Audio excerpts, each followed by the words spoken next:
قرآن پاک میں اللہ تعالیٰ کا فرمان ہے کہ وہ زمین و آسمان کی بادشاہی کا مالک ہے۔ وہ جو کچھ چاہتا ہے پیدا فرماتا ہے، جسے چاہتا ہے لڑکیاں دیتا ہے اور جسے چاہتا ہے لڑکے لڑکیاں ملا کر دیتا ہے، اور جسے چاہتا ہے بانجھ کر دیتا ہے۔ وہ سب کچھ جانتا ہے اور ہر چیز پر قادر ہے۔ اللہ تعالیٰ غفور الرحیم ہے، وہ جو چاہتا ہے کرتا ہے۔ وہ کبھی بھی کسی پر ظلم نہیں کرتا۔ ہمارے ہاں اکثر آپ نے شادی بیاہ پر ایسے لوگوں کو دیکھا ہوگا جو کہ ناچتے گاتے اور بعض حالتوں میں بھیک بھی مانگتے نظر آتے ہیں۔ ان کے مختلف نام ہیں جیسے خسرا، ہجڑا، خواجہ سرا وغیرہ وغیرہ۔ ان میں سوائے خواجہ سرا باقی کے نام سے طنز نظر آتا ہے۔ لفظ خواجہ سرا یہ قدرے بہتر نام ہے۔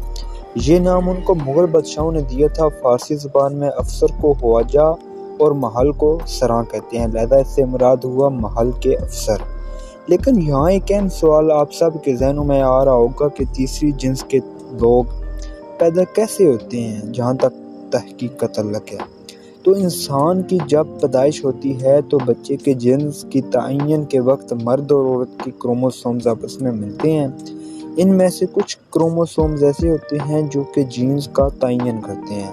اگر میل کے کروموسومز غالب ہوں تو لڑکا ہوتا ہے، اگر عورت کے کروموسومز غالب ہوں تو لڑکی پیدا ہوتی ہے۔ لیکن تیسری جنس میں یہ تعین ہوتا ہے کہ مرد اور عورت دونوں کے جو کروموسومز ہیں وہ دونوں کے ہی غالب ہوتے ہیں، برابر ہو جاتے ہیں، جو کہ عموماً بہت کم ہی ایسا ہوتا ہے۔ لیکن صورتحال میں جو بچہ پیدا ہوتا ہے وہ نہ مرد ہوتا ہے اور نہ ہی عورت ہوتی ہے۔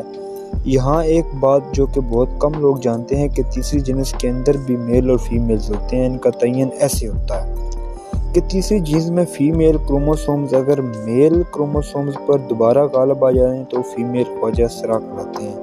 بالکل اسی طرح میل خواجہ سراؤں کا بھی ان میں مختلف قسمیں ہوتی ہیں۔ خواجہ سراؤں کے ڈیرے موجود ہیں۔ ان ڈیروں کو سندھی زبان میں مڑی کہا جاتا ہے، جہاں سندھ کے خواجہ سراؤں کے سب سے اہم گروہ رہائش پذیر ہیں۔ ان کی بہت سی قسمیں ہیں جن کے الگ الگ دعوے ہیں، اس لیے ہمیں ان کے بارے میں بھی علم ہونا چاہیے۔